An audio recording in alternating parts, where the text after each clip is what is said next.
Hello everyone, आप सभी का स्वागत है एग्ज़ाम अटैकर यूट्यूब चैनल पर। आज की इस वीडियो में हम भारतीय इतिहास के स्रोतों के बारे में पढ़ेंगे।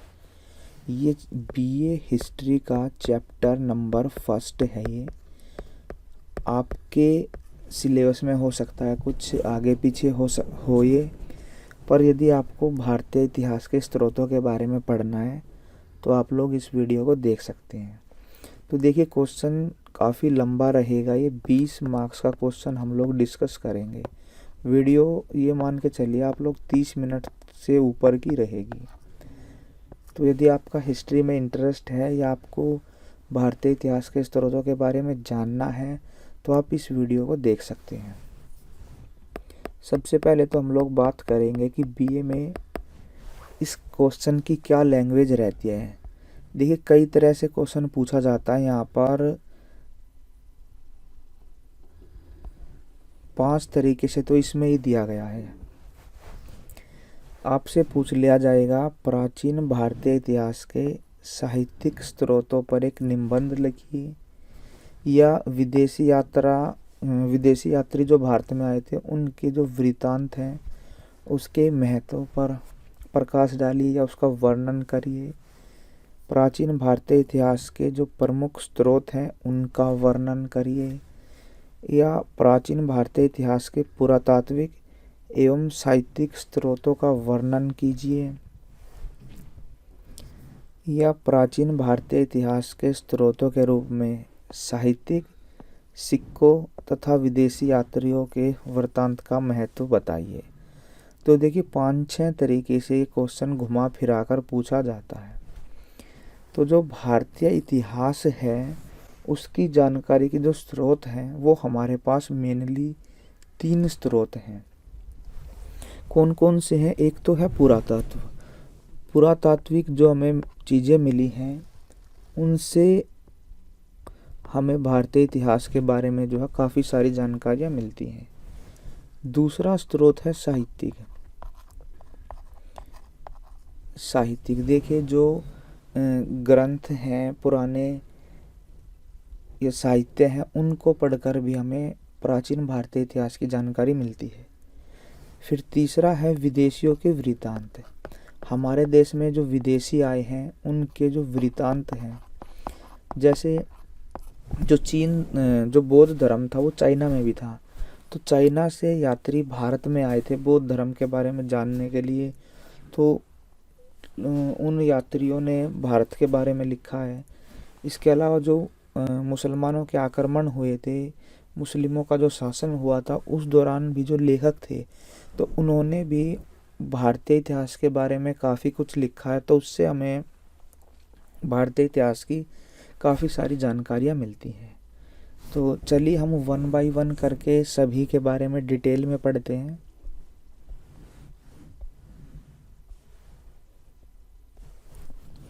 देखिए, जो प्राचीन भारतीय इतिहास है उसके निर्माण में एक गंभीर समस्या है।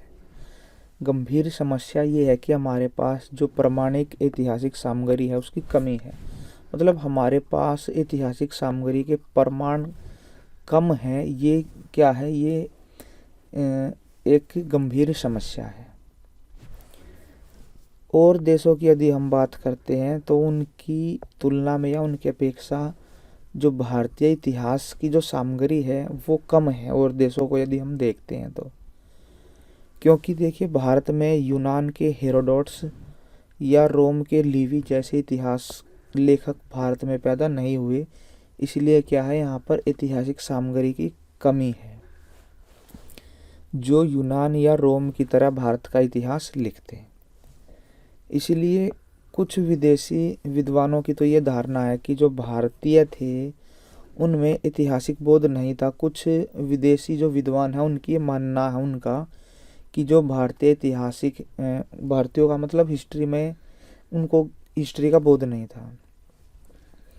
जैसा कि अल ब्रूनी ये मोहम्मद गजनी के साथ भारत आया था, ये क्या कहता है कि भारत के निवासी इतिहास में कोई रुचि नहीं रखते।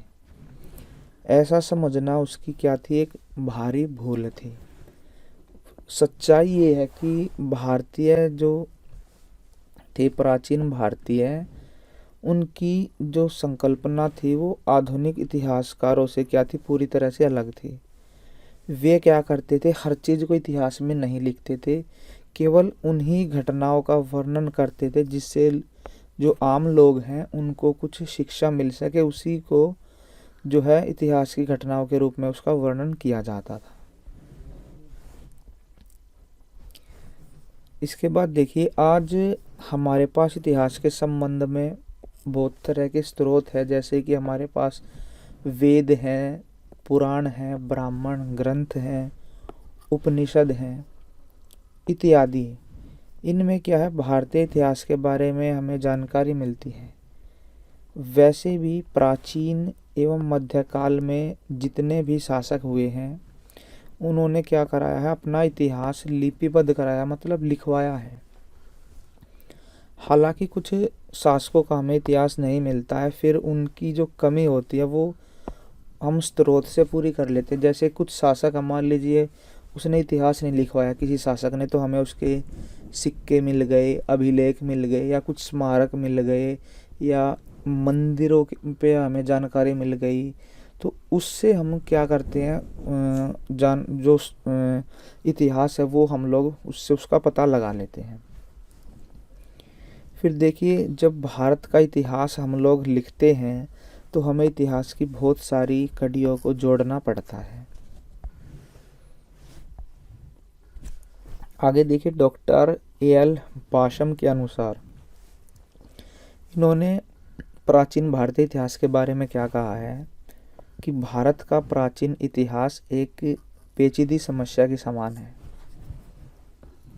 और जिसके कुछ अंश मिलते ही नहीं। चित्र के कुछ भाग तो स्पष्ट हैं, परंतु कुछ अन्य भाग खाली रह गए हैं, जिन्हें शायद कभी भी न भरा जा सके। वास्तव में प्रत्येक स्रोत के अपने अपने गुण और दोष होते हैं। अब देखिए, इतिहास के स्रोतों का यदि हम अध्ययन करते हैं तो हम लोग अपनी सुविधा के लिए इसको 3 भाग में बांटकर पढ़ते हैं। ये 3 भाग हैं। एक भाग है पुरातत्व संबंधी स्रोत है हमारे पास, जिसमें हमें अभिलेख हो गए, या मिट्टी के बर्तन, सिक्के, स्मारक, या कोई कलाकृति हैं, ये मिले हैं। फिर साहित्य स्रोत की यदि हम बात करते हैं, साहित्यिक स्रोत में, तो इसके अंदर देखिए जो धार्मिक ग्रंथ हैं या लौकिक साहित्य हैं, उनसे हमें प्राचीन भारतीय इतिहास की जानकारी मिलती है। फिर है विदेशी यात्रियों के वृत्तांत। अब भारत में यूनान के शासक, चीन के शासक, तिब्बत के, रोम के शासक आए थे, तो इन्होंने भारतीय जो यहाँ का राजनीतिक, सामाजिक, आर्थिक जीवन है उसके बारे में हमें जानकारी दी है। तो ये 3 स्रोत हैं जिनके बारे में हमें, मतलब जिनके जरिए हमें प्राचीन भारतीय इतिहास की जानकारी मिलती है। अब हम लोग इनको 1 बाय 1 करके पढ़ते हैं।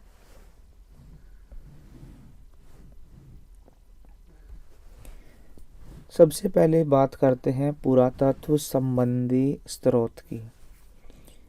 तो देखिए, प्राचीन भारतीय इतिहास के निर्माण में जो पुरातत्व संबंधी सामग्री है, इसका बहुत ज़्यादा योगदान है, क्योंकि जो पुरातात्विक स्रोत है उसमें हम लोग किसी भी तरह का फेरबदल करने की इसमें संभावना कम होती है।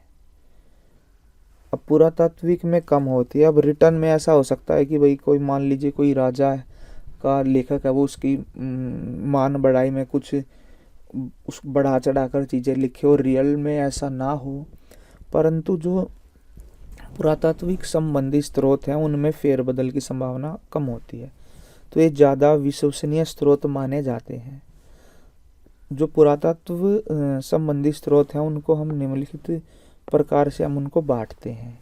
देखिए, उनको हम लोग कैटेगरी वाइज बांट कर पढ़ते हैं। जैसे कि एक कैटेगरी हम लोग बना देते हैं अभिलेख, ताम्रपत्र की, फिर कलाकृतियों की, स्मारक या जो भवनों के अवशेष हैं, भवनावशेष वे हो गए, मिट्टी के बर्तन हैं, सिक्के हैं, तो इनसे हमें क्या है, भारतीय इतिहास की जानकारी मिलती है।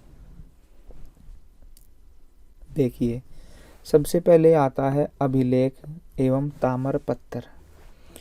तो सबसे ज़्यादा महत्वपूर्ण स्रोत जो है वो अभिलेख और ताम्रपत्र होते हैं। अब जो प्राचीन अभिलेख हैं वे कुछ पत्थरों पर लिखे गए हैं, कुछ धातु की चादरों पर जो है खुदवाए गए हैं। तो साहित्य की तरह जो है इनमें फेरबदल करने की इनमें संभावना नहीं होती, जो पत्थर पे लिख दिया लिख दिया। जो प्राचीन भारतीय शासक हैं, सामंत और जो समृद्ध लोग हैं, वे क्या करते थे, समय समय पर अपनी उनकी जो जीत है या कोई कृति है, जन्म या उनका सिंहासन समारोह, मतलब कोई भी फेमस घटना होती थी उस टाइम पर, तो वे अभिलेख और ताम्रपत्र जो है उस लिखवा कर लोगों को बताते थे। हमें अलग अलग जगह पर बहुत सारे इस तरह के जो हैं अलग रूप में मिले हैं। जैसे कहीं पर हमें स्तंभ पर मिल गई, कहीं पर पत्थरों में, गुफाओं में, मूर्तियों पर, पत्थरों में, ताम्रपत्रों पर ये हमें क्या है, अभिलेख मिले हैं। तो इनसे देखिए हमें शासकों का नाम, उनका क्या वंश है और कब से कब तक उनका शासन रहा, इनके बारे में बहुत सारी जो घटनाएं हैं उनकी जानकारी हमें मिलती है।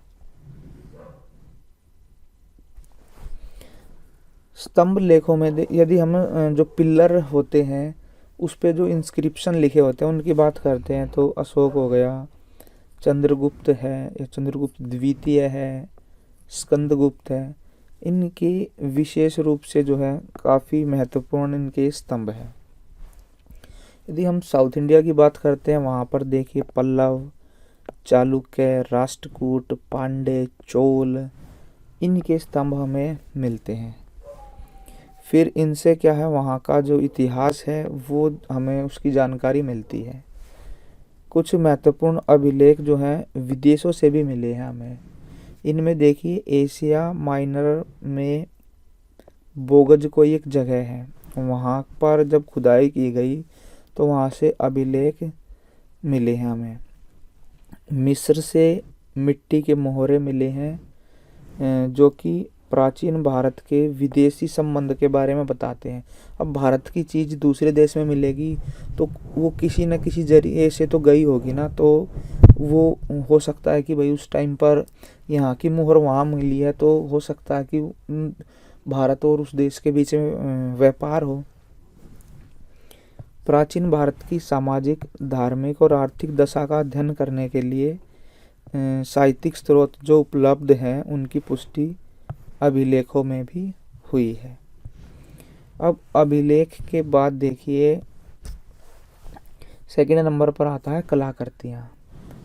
अब कलाकृतियों में हमें क्या क्या जो लोगों ने कलाकारी की हैं वो मिलती है हमें। अब इसमें देखिए दीवारों पर चित्र, भित्ति चित्र हो गए, स्तंभ हो गए, मूर्तियाँ, मंदिर, आभूषण, मोहरे, ये हमें भारत के अलग अलग जगह से मिली हैं, जिससे हमें उस टाइम के इतिहास, सभ्यता, संस्कृति, इसके बारे में जानकारी मिलती है। सिंधु घाटी के विभिन्न स्थानों से कलाकृतियों के हमें बहुत सारे नमूने मिले हैं, जिससे हमें उस सभ्यता के बारे में काफ़ी कुछ जानकारियाँ मिलती हैं। इसी प्रकार देखिए जो भित्ति चित्र है, जैसे अजंता एलोरा की गुफाओं के बारे में आपने पढ़ा होगा, फिर बादामी या बाघ की गुफाओं से जो हमें चित्र मिले हैं।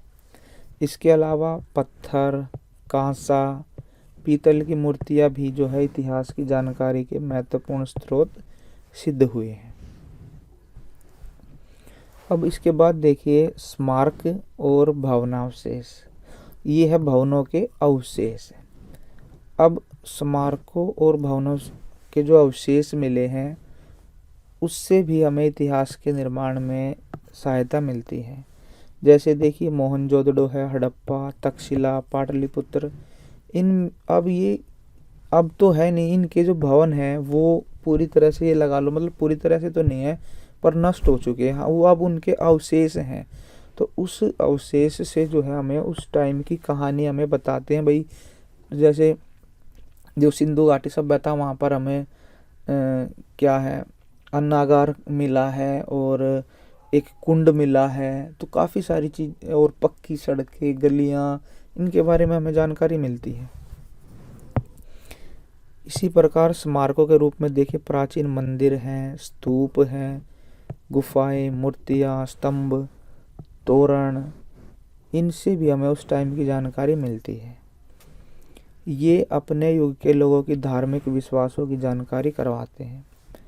सिंधु के जो केंद्र हैं वहाँ से हमें पशुपति शिव की मूर्तियाँ मिली हैं, तो उससे हमें ये पता चल जाता है कि भाई लोग उस टाइम पर शिव की पूजा करते थे। गुप्त काल में देखें हम लोग वैष्णव, बौद्ध, जैन, शिव धर्म की बहुत सारी मूर्तियाँ हमें मिली हैं, तो उनसे हमें ये पता चलता है कि उस टाइम पर लोग जो हैं उनमें लोगों में धार्मिक सहिष्णुता प्रचलित थी। इसके बाद आगे देखिए सिक्के। पुरातात्विक जो स्रोत हैं उनमें सिक्के भी प्राचीन भारतीय इतिहास का महत्वपूर्ण स्रोत है। हमें प्राचीन भारत के जो राजा हैं उनके सोने, चांदी, तांबे या मिश्र धातुओं के सिक्के मिले हैं। अब उन सिक्कों पर क्या है, राजा का नाम है, उनकी मूर्ति है, तारीखें लिखी हुई हैं, या जिस देवी देवताओं या पशु को मतलब राजा मानता है उसकी उसमें फोटो लगी हुई है, उस पर मतलब उसकी चित्रकारी उस पर की गई है, और पशु पक्षियों के चित्र मिले हैं। तो देखिए इन सब से हमें उस टाइम का के जो राजा हैं उनका क्या वंश है, क्या से उनका कामकाज होता था, और राजनीतिक धार्मिक स्थिति बहुत सारी हमें जानकारी इस तरह की मिलती है। अब इसके बाद आगे देखिए कुछ शासक और वंशों के ऐतिहासिक मतलब कुछों का तो ज्ञान हमें केवल सिक्के ही स्रोत हैं, और कुछ हमें कुछ शासकों के नहीं मिले हैं, तो सिक्कों से ही हमें उनके इतिहास का पता चलता है। हिंद बैक्टीरियन तथा हिंद पार्थियन राजाओं के बारे में केवल सिक्के ही हैं जिससे हमें उनकी जानकारी मिलती है। गुप्त काल के शासकों ने बहुत ज़्यादा संख्या में सोने चांदी के सिक्के जारी करवाए थे, तो इससे क्या है उनकी राजनीतिक, आर्थिक, सामाजिक स्थिति का क्या हमें अच्छा ज्ञान होता है। यद्यपि सिक्कों से अन्य वंशों के शासकों की सांस्कृतिक, आर्थिक, धार्मिक, सामाजिक तथा राजनीतिक स्थितियों के बारे में हमें बहुत तरह की जानकारियाँ मिलती हैं। ये सभी प्राचीन सिक्के जो हैं भारत के आर्थिक इतिहास लेखन को नई दिशा दे सकते हैं। इस प्रकार सिक्के देखिए वास्तव में इतिहास के उस टाइम के जो खाली स्थान है उसको पूरा कर देते हैं, जिनके लिए बाकी जितने स्रोत। अब कुछ टाइम ऐसा भी है जहाँ पर हमें कुछ अन्य सामग्री नहीं मिली है, तो वो जो जानकारी है वो सिक्कों के जरिए जो है पूरी हो जाती है। फिर देखिए मिट्टी के बर्तन, ये भी ऐतिहासिक स्रोत में ही है, तो हमें अलग अलग जगह से जब हमने खुदाई करी है तो मिट्टी के कहीं से बर्तन मिल गए, कहीं पे मोहरें मिली है, कहीं से मुद्राएं मिली हैं, तो इनसे भी इतिहास के निर्माण में हमें हेल्प मिली है। इसके अलावा इनके अध्ययन से काल निर्धारण में भी सहायता मिलती है। अब सिंधु सभ्यता के अलग अलग जो केंद्र हैं उनसे हमें मिट्टी की बहुत सारी संख्या में मोहरें मिली हैं, जो कि इस सभ्यता के विभिन्न पहलुओं का ज्ञान हमें देते हैं। इसके बाद देखिए अन्य सामग्री क्या है। ये जो पुरातात्विक संबंधी स्रोत हैं इनके अलावा अनेक प्रकार के टीले, स्तूप, विहार ये हमें मिलते हैं, जिनसे उस टाइम के जो राजवंश हैं उनकी तस्वीर इनसे पेश होती है। अनेक स्थलों से प्राप्त खिलौने, चूड़ियाँ, आभूषण, श्रृंगार के साधन और धातुओं की जो मूर्तियाँ हैं आदि, इन सब से हमें प्राचीन भारतीय इतिहास के निर्माण में जो है इनका हम लोग यूज़ कर सकते हैं। तो ये सारे जो स्रोत हैं ये हमारे लिए क्या है, एक अमूल्य धरोहर है, मतलब हम लोग इनका मूल्य नहीं लगा सकते। तो हमने ऐतिहासिक स्रोत के बारे में पढ़ा है यहाँ पर। अब हम लोग पढ़ते हैं साहित्यिक स्रोत के बारे में। तो जो प्राचीन भारतीय इतिहास है उसके यदि हम साहित्यिक स्रोतों के रूप में हमें जो भी साहित्यिक सामग्री मिली है उसको हम लोग दो भागों में बांट देते हैं। एक तो है धार्मिक और दूसरी है लौकिक। धार्मिक के अंदर हम लोग जो वेद हैं, पुराण हैं, उपनिषद हैं और जो धार्मिक ग्रंथ हैं वो हम लोग इसके अंदर लेते हैं। और लौकिक साहित्य में देखिए उस टाइम पर जो लोगों राजाओं के दरबार में जो उनके कवि होते थे, जैसे बाण भट्ट हो गया, कल्हण हो गया, कालिदास हो गया, तो इन्होंने जिस राजा के दरबार में रहते थे उसका कैसा शासन है, ठीक है, और वहाँ के लोगों के बारे में हमें काफ़ी जानकारी दी है, तो वो हमने लौकिक साहित्य के अंदर उसको डाल दिया है। तो सबसे पहले हम लोग देखते हैं धार्मिक साहित्य के बारे में। तो देखिए जो प्राचीन काल है उसमें भारतीय इतिहास के जीवन की सभी मूल्यों का निर्धारण धर्म के आधार पर हुआ था। पुराने टाइम पर जो जीवन के मूल्य हैं वो धर्म के आधार पर निर्धारित होते थे। धर्म के इस सर्वव्यापी महत्व के कारण बहुत मात्रा में देखिए हम धार्मिक ग्रंथों की रचना हुई है। इसी के कारण बहुत ज़्यादा मात्राओं में धार्मिक ग्रंथों की रचना हुई है। अब जब हम लोग इन धार्मिक ग्रंथों को पढ़ते हैं तो इनसे हमें धार्मिक इतिहास का तो पता चलता ही है, इसके साथ साथ हमें राजनीतिक, सामाजिक, सांस्कृतिक इतिहास की झलक भी हमें देखने को मिलती है। प्राचीन धार्मिक जो साहित्य है उनमें हिंदू, बौद्ध, जैन, इनके हमें धार्मिक ग्रंथ मिलते हैं। तो इसके अंदर देखिए सबसे पहले हम लोग पढ़ते हैं वेद के बारे में। आप सभी को पता होगा वेद जो है वो धार्मिक स्रोतों में इनका प्रमुख स्थान है। 4 इनकी संख्या है, ऋग्वेद है, यजुर्वेद, सामवेद, अथर्ववेद। अब वेदों से हमें ऋग्वेद में तो ये आर्यों की जानकारी मिलती है हमें, यजुर्वेद में यज्ञ वगैरह के बारे में, जो अथर्ववेद है उसमें जादू, मंत्र, टोना टोटका, इन सब के बारे में हमें जानकारी मिलती है। सामवेद के अंदर आपको पता होगा संगीत से रिलेटेड चीज़ें हैं। तो ऋग्वेद जो है वो सबसे पुराना है और इसको 10 मंडलों में बांटा गया है। इसके अंदर 1028 सूक्त हैं। इससे हमें जो ऋग्वेद कालीन जो आर्य थे, देखिए उस टाइम पर आर्यों के टाइम पर इसकी रचना हुई थी, तो आर्यों के जो राजनीतिक, सामाजिक, आर्थिक, सांस्कृतिक जीवन की हमें जानकारी मिलती है। भारत में आर्यों की जानकारी का एकमात्र स्रोत क्या है? ऋग्वेद है। ये रहा ऋग्वेद। सामवेद में संगीत के बारे में जानकारी मिलती है, यजुर्वेद में यज्ञ की विधियों की जानकारी मिलती है, अथर्ववेद में ब्रह्म ज्ञान, धर्म, समाज निष्ठा, औषधि प्रयोग, यहाँ पर तंत्र आएगा, तंत्र मंत्र, जादू टोना, इन सब की जानकारी हमें मिलती है।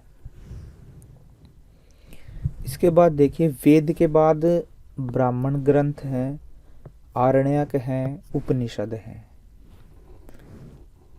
यज्ञ के बारे में प्रतिपादन करने वाले जो ग्रंथ हैं जिनमें यज्ञ के बारे में जानकारियाँ दी गई हैं उनको ब्राह्मण कहलाए हैं या उनको ब्राह्मण कहा गया है।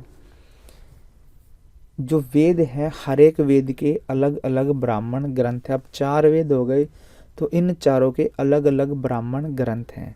अब इनमें क्या क्या है? ऐतरेय है, शतपथ है, तैतरेयी है आदि। ये ब्राह्मण ग्रंथ है जो कि ऐतिहासिक दृष्टि से काफ़ी महत्वपूर्ण है।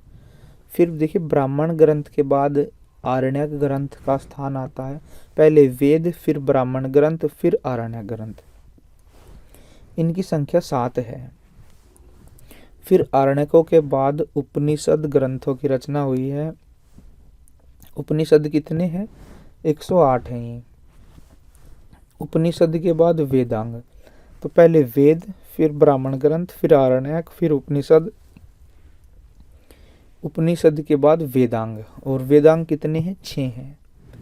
वेदांग के बाद आते हैं सूत्र ग्रंथ। ये कितने हैं? 3 हैं। कल्प सूत्र, ग्रह सूत्र, धर्म सूत्र। सूत्र इनके बाद, सूत्रों के बाद स्मृति शास्त्र इनका उदय हुआ। स्मृतियों से हमें मानव के संपूर्ण जीवन के कार्यों का वर्णन मिलता है। इसके बाद आगे देखते हैं अन्य स्रोत क्या हैं। अन्य स्रोत देखिए, यदि हम लोग रामायण, महाभारत, इनसे भी तो हमें इतिहास की जानकारी मिलती है। महाकाव्य के को यदि हम पढ़ते हैं और महाकाव्यों के बाद फिर पुराण ग्रंथ आ जाते हैं, जो कि संख्या में कितने हैं, 18 हैं। इनसे देखिए केवल ब्रह्म, वायु, मत्स्य, ये क्या है, ये पुराण है। विष्णु, भागवत, गरुड़, अग्नि, ये क्या है, इनका काफ़ी महत्व है। अब पुराणों में देखिए हमें शिशुनाग वंश, नंद वंश, मौर्य वंश, ये मगध का जो एरिया है, आज का जो यूपी बिहार का एरिया, वहाँ के वंश के बारे में हमें जानकारी मिलती है। इसके अलावा देखिए आंध्र, गुप्त, इनकी वंशावली जो है वहाँ पर हमें मिलती है। इसके बाद आगे देखते हैं बौद्ध धर्म के जो ग्रंथ हैं उनसे हमें क्या जानकारियाँ मिलती हैं। तो इन बौद्धों का जो फेमस है और जो मतलब प्राचीन और जो पवित्र ग्रंथ है वो है त्रिपिटक, और पाली भाषा में लिखा गया है।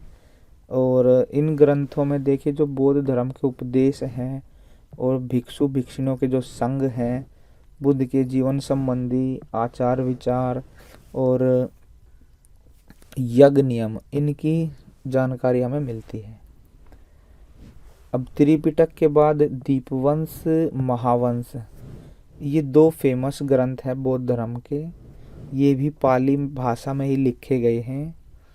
और इनमें देखिए लंका के जो राजवंश है, इनका इतिहास मिलता है। लंका मतलब श्रीलंका। पाली भाषा के एक अन्य बौद्ध ग्रंथ है मिलिंदपन्हो। इसमें यूनानी नरेश मिनांडर और बौद्ध भिक्षु नागसेन के ऐतिहासिक मिलन का इसके अंदर वर्णन किया गया है। पाली भाषा के अलावा संस्कृत में भी बौद्ध ग्रंथ लिखे गए हैं। इनमें महावस्तु, ललित विस्तार, बुद्ध चरित्र, सौंदरानंद काव्य है, दिव्य वदान है, मंजूश्री, मूल कल्प आदि हैं। अब श्री R.C. दत्त के अनुसार क्या है, इनमें जो बौद्ध धर्म के ग्रंथ हैं देखिए, इनमें गौतम का जीवन चरित्र इससे बढ़कर नहीं है, जैसा कि पैराडाइज लास्ट में ईसा का जीवन चरित्र है। कनिष्क के टाइम पर देखिए कई बौद्ध धर्म के धार्मिक ग्रंथों की रचना हुई है।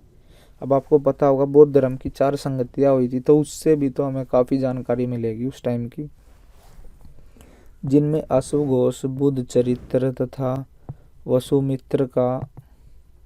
ये अश्वघोष ने तो बुद्ध चरित्र लिखा है, तो बुद्ध के बारे में जानकारी हमें यहाँ से मिलेगी। वसुमित्र ने लिखा है महाविभाष। तो ये क्या है, ऐतिहासिक दृष्टि से ये भी महत्वपूर्ण है।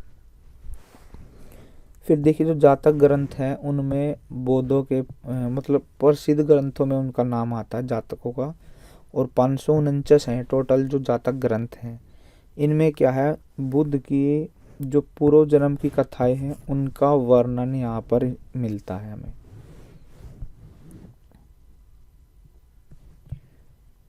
अब इसके बाद देखिए, 1 मिनट रुकिए, थोड़ा सा कम जूम कर लेते हैं। चलिए,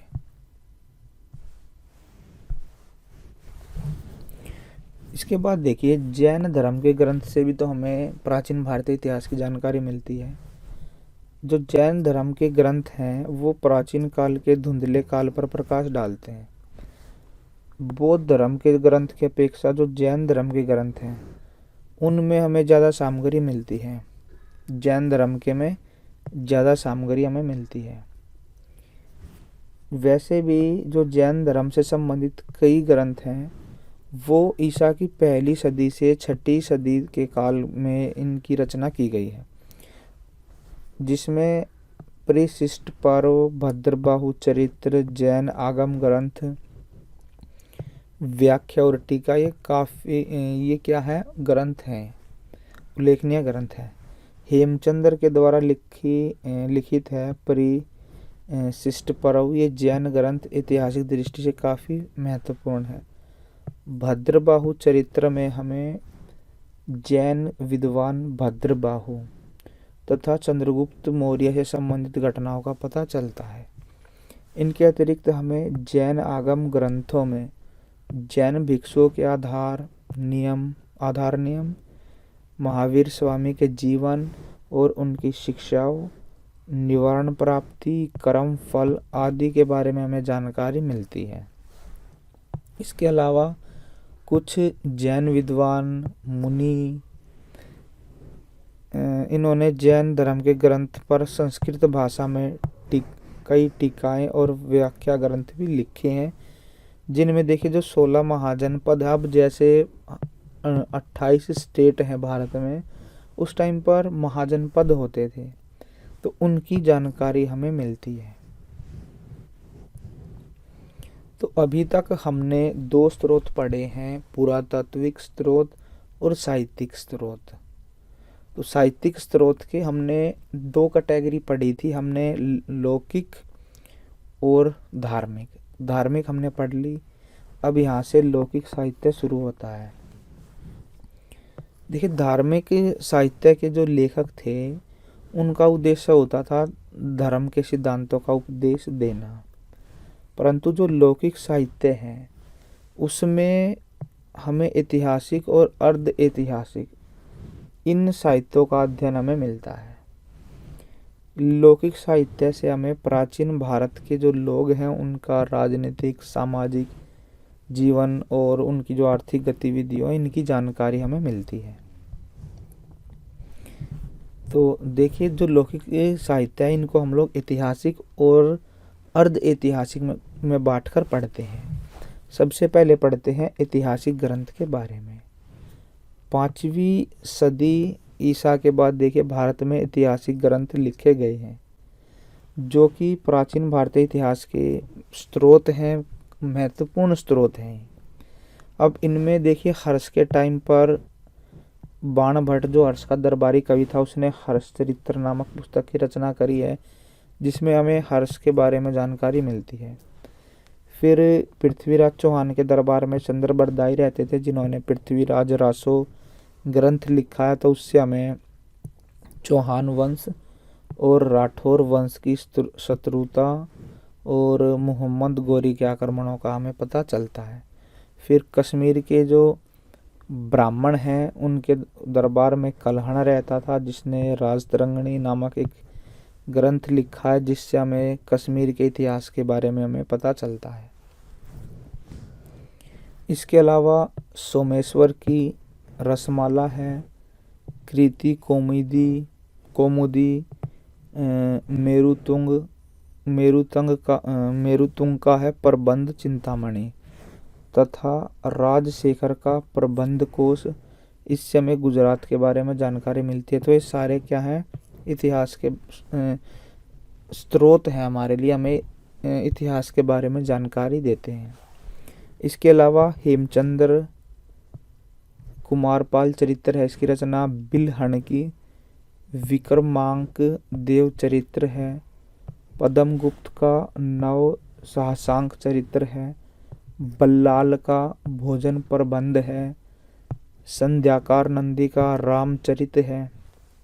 तो ये सारे क्या हैं, प्राचीन भारतीय इतिहास के महत्वपूर्ण स्रोत हैं। इसके बाद देखते हैं अर्ध ऐतिहासिक ग्रंथ। अर्ध ऐतिहासिक ग्रंथ क्या है? ऐतिहासिक ग्रंथों के अलावा देखिए जो प्राचीन भारतीय हैं, प्राचीन भारत में काव्य, नाटक तथा अन्य अर्ध ऐतिहासिक ग्रंथों से भी हमें इतिहास की जानकारी मिलती है। अब इसके अंदर देखिए जो कविताएं हैं, नाटक है, वो आती हैं। विशाखदत्त का नाटक है मुद्रा राक्षस। इससे हमें देखिए चंद्रगुप्त मौर्य का जीवन और उसके दरबार में जो उसका प्रधानमंत्री कौटिल्य था, इसने किस तरह से नंद वंश का नाश करवाया और चंद्रगुप्त मौर्य को गद्दी पर बैठाया, मौर्य वंश की स्थापना करी, इसके बारे में हमें यहाँ से पता चलता है।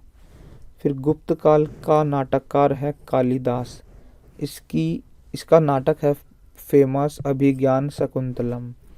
इससे देखिए उस टाइम पर हमें वहाँ की मतलब लोगों की सामाजिक धार्मिक दशा का पता चलता है। तथा उसके मालविक अग्निमित्र है। इससे हमें शुंग वंश की जानकारी मिलती है। इसी तरह से देखिए हर्षवर्धन की रचना है रत्नावली, प्रियदर्शिका, नागानंद, ये नाटक हैं हर्ष के द्वारा रचित। तो हर्ष शासन के बारे में इससे पता चलता है। दंडी का है, दस कुमार चरित्र है, अवंती सुंदरी है, अवंती सुंदरी कथा। तो इन काव्यों से हमें दक्षिण भारत की सामाजिक, धार्मिक, आर्थिक, राजनीतिक इन दशाओं के बारे में हमें पता लगता है। चंद्रगुप्त मौर्य का प्रधानमंत्री था कौटिल्य। इसका भी एक प्रसिद्ध ग्रंथ है अर्थशास्त्र। वो भी क्या है, प्राचीन भारतीय इतिहास का महत्वपूर्ण स्रोत है, जिससे हमें मौर्य काल के बारे में जानकारी मिलती है। व्याकरण के विद्वान हुए हैं पतंजलि। उनकी रचना है, पतंजलि की रचना एक तो इनकी महाभाष्य है और इन्होंने योग के ऊपर भी लिख रखी है। तो उस काल की सामाजिक धार्मिक दशा के संबंध में हमें जानकारी मिलती है। इसके अलावा देखिए संगम साहित्य, साउथ में आपको पता होगा संगम लिटरेचर काफ़ी फेमस है। कई वंशों की जानकारी हमें उससे मिलती है। साउथ में विद्वान जो है वो इकट्ठा होकर उन्होंने साहित्य की रचना करी है। उसमें साउथ का साहित्य है इसके अंदर। तमिल भाषा में संगम साहित्य की रचना प्राचीन दक्षिण भारत के विद्वानों के द्वारा इसकी रचना की गई है। और ये जो विद्वान थे, राजाओं का संरक्षण इनको प्राप्त था और इन विद्वानों ने साहित्य की रचना मिलकर, देखिए यहाँ इसमें होता क्या था, सभाएं होती थी विद्वानों की और फिर वहाँ से साहित्य की रचना हुई है। और इसको हम लोग क्या कहते हैं, संगम साहित्य। संगम का मतलब ही मिलना होता है। तो बहुत सारे विद्वान, कवि, लेखक मिलकर एक जगह इकट्ठा होते थे, उसके बाद जो है साहित्य की रचना हुई है। तो इससे हमें क्या पता चलता है, पांडे, चोल, यहाँ पर पे आएगा, पल्लव, चालुक्य, इन वंशों के इतिहास के बारे में हमें जानकारी मिलती है। इसके बाद देखिए विदेशी यात्रियों के वृत्तांत देखते हैं। अब जो विदेशियों के वृत्तांत है ये भी प्राचीन भारतीय इतिहास के महत्वपूर्ण स्रोत माने जाते हैं। इनमें यूनानी, चीनी, तिब्बती, मुस्लिम लेखक ये भारत आए और उन्होंने यहाँ पर जो इनका अनुभव रहा है उसके आधार पर विवरण, लेख, ग्रंथ ये लिखे हैं। और ये उस टाइम की राजनीतिक, सामाजिक, आर्थिक जानकारी हमें देते हैं। तो इनका वर्णन इस प्रकार से है। सबसे पहले हम लोग देखते हैं यूनान के लेखकों के बारे में। यूनानी लेखक में सबसे प्राचीन है हेरोडोटस और टीसीएस। इनके वृत्तांत हैं। हेरोडोटस की है हिस्टोरिका ग्रंथ है इसका। इससे हमें देखिए भारत का जो उत्तर पश्चिमी एरिया है वहाँ पर उस टाइम पर जातियाँ रहती थी उसकी और भारत ईरान के संबंधों की जानकारी मिलती है। अन्य यूनानियों में हम लोग मैगस्थनीज हो गए, डिमेक्स है, कर्टियस है, एरियन है, प्लूटार्क है, स्ट्रैबो है। इनके विवरण से भारतीय इतिहास के निर्माण में महत्वपूर्ण भूमिका ये निभाते हैं। मैगस्थनीज ने लिखी है इंडिका।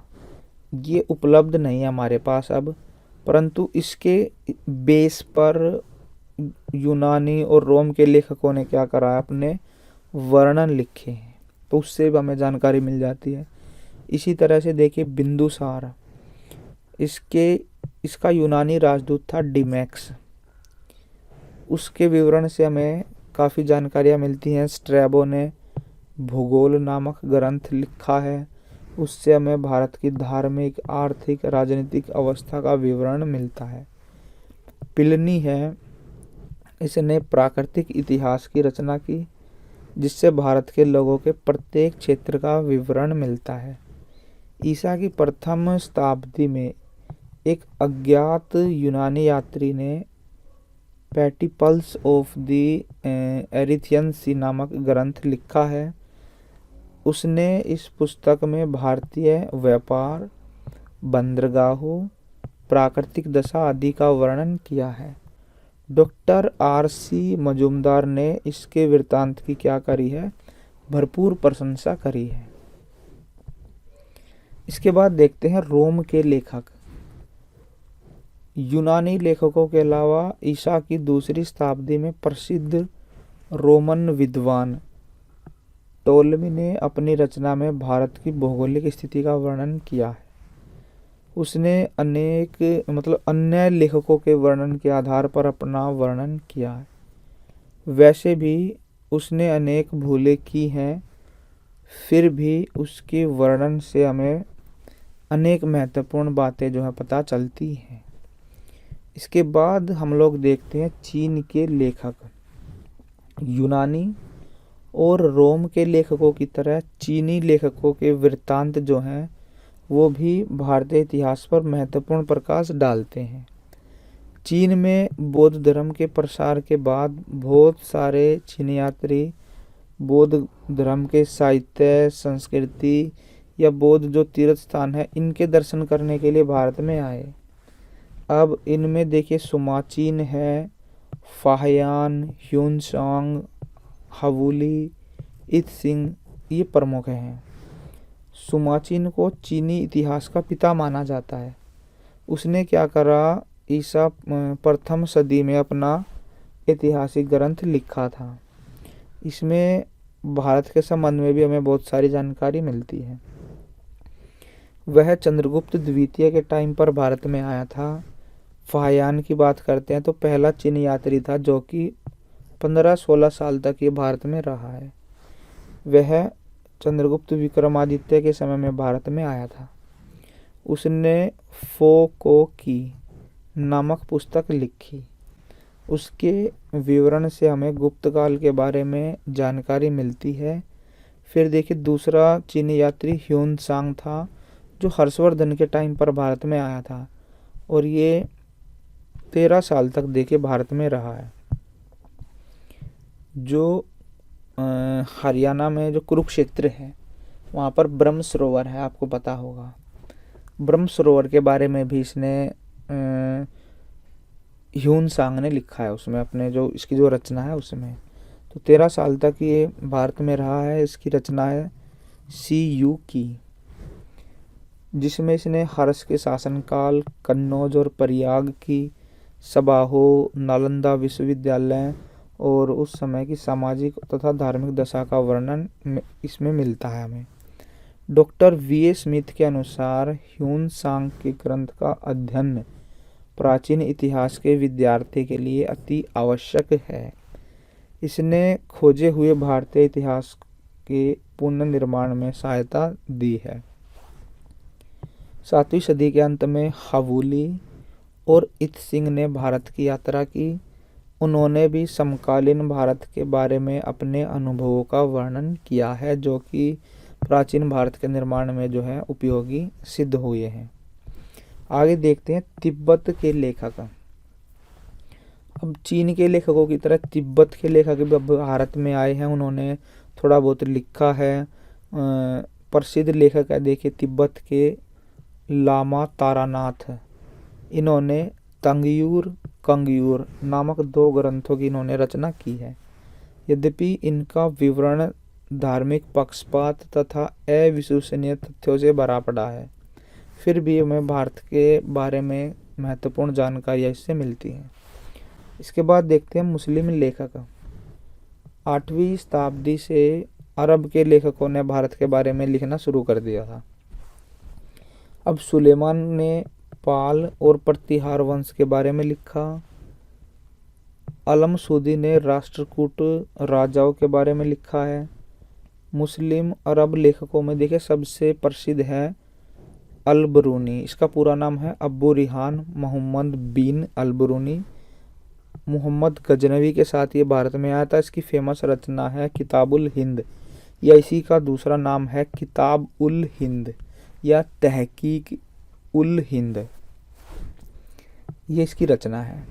इसमें भारत की राजनीतिक, सामाजिक, धार्मिक दशा के साथ साथ भारतीय गणित, भौतिकी, रसायन शास्त्र, सृष्टि शास्त्र, ज्योतिषी, भूगोल, दर्शन, इन विषयों पर भी इसमें महत्वपूर्ण प्रकाश डाला गया है। अल-बिरूनी के अलावा मुस्लिम लेखकों में अल-बिलादुरी, सुलेमान अलमसूदी, हसन निजामी, मिनहाज ए सिराज आएगा यहाँ पर, सिराज आदि के विवरण में ऐतिहासिक दृष्टि से महत्वपूर्ण स्रोत हैं जो हमें मध्यकालीन भारत की जानकारी देते हैं। इसके अलावा देखिए जो बरनी है जिसका नाम है जियाउद्दीन बरनी, इसकी है तारिक ए फिरोज शाही। अफीक की है तारिक ए फिरोज शाही। फिरोज शाह तुगलक द्वारा लिखित फतुआस ए फिरोज शाही। आदि ग्रंथ खिलजी और तुगलक वंश के महत्वपूर्ण स्रोत माने जाते हैं। ये यहाँ पर कुछ इसमें डाउट है, ये वाली लाइन आप लोग छोड़ देना। इसमें आप लोग इसमें से ज़रूरी नहीं है सेम आपको टेपना है, क्योंकि जो एग्जामिनर है वो एक एक लाइन कोई नहीं पढ़ता, वो हेडिंग पढ़ते हैं। अंदर आप लोग अपने पास से बनाकर उससे रिलेटेड मैटर भी लिख सकते हैं। फिर देखिए अफ्रीकी यात्री इब्न बतूता, इसके द्वारा लिखा गया है सफ़रनामा। इससे भी हमें भारत के बारे में महत्वपूर्ण जानकारी मिलती है। 16वीं शताब्दी के भारत के बारे में बाबर की जो आत्मकथा, देखिए बाबर ने बाबरनामा लिखी है, वो भी उस टाइम की जानकारी देती है जब 1526 में बाबर भारत आया था। पानीपत का उसने युद्ध करा था इब्राहिम लोदी के साथ। तो उस टाइम पर जो भारत की दशाएं हैं उसके बारे में वर्णन हमें वहाँ से मिलता है। अब देखिए निष्कर्ष देखते हैं, हमने जो भारतीय इतिहास के स्रोतों के बारे में जितना जो कुछ भी पढ़ा है उससे क्या निष्कर्ष निकलता है। उपरोक्त विवरण से हम निष्कर्ष पर पहुंचे हैं कि आधुनिक इतिहासकार काल विशेष से संबंध रखने वाली साहित्यिक तथा पुरातात्विक सामग्री का प्रयोग करके इतिहास की सही आएगा यहाँ पर की कर लेना, सही रूपरेखा प्रस्तुत करने का प्रयास करते हैं। इतिहासकार तत्कालीन लेखक के वर्णन का सही अर्थ तभी समझ सकते हैं या सकता है जब उसके उद्देश्य को ध्यान में रखें।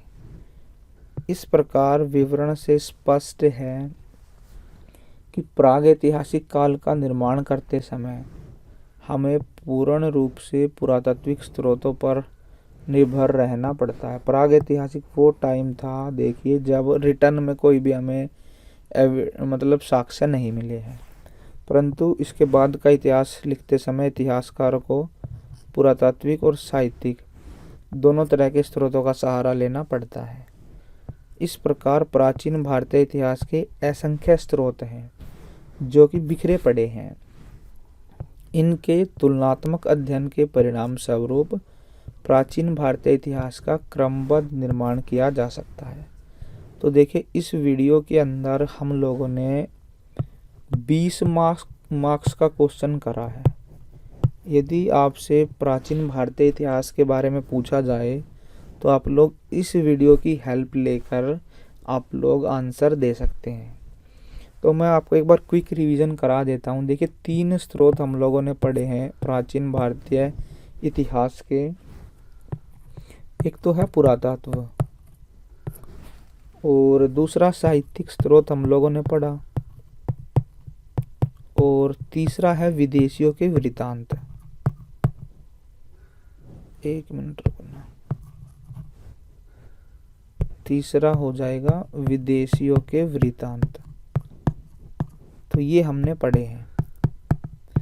तो पुरातत्व के अंदर देखिए जो हमें सिक्के मिले हैं, मूर्तियां मिली हैं, अवशेष मिले हैं, वो आ जाएगा।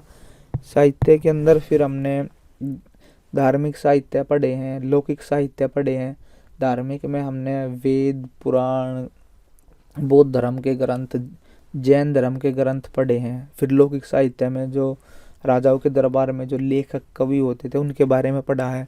फिर विदेशियों के वृत्तांत के अंदर हमने चीन के लेखक, यूनान के लेखक, रोम के लेखक, मुस्लिम लेखक, इनके बारे में पढ़ा है। तो इस तरह से आप लोग एक बड़ा क्वेश्चन जो है तैयार कर सकते हैं अपना।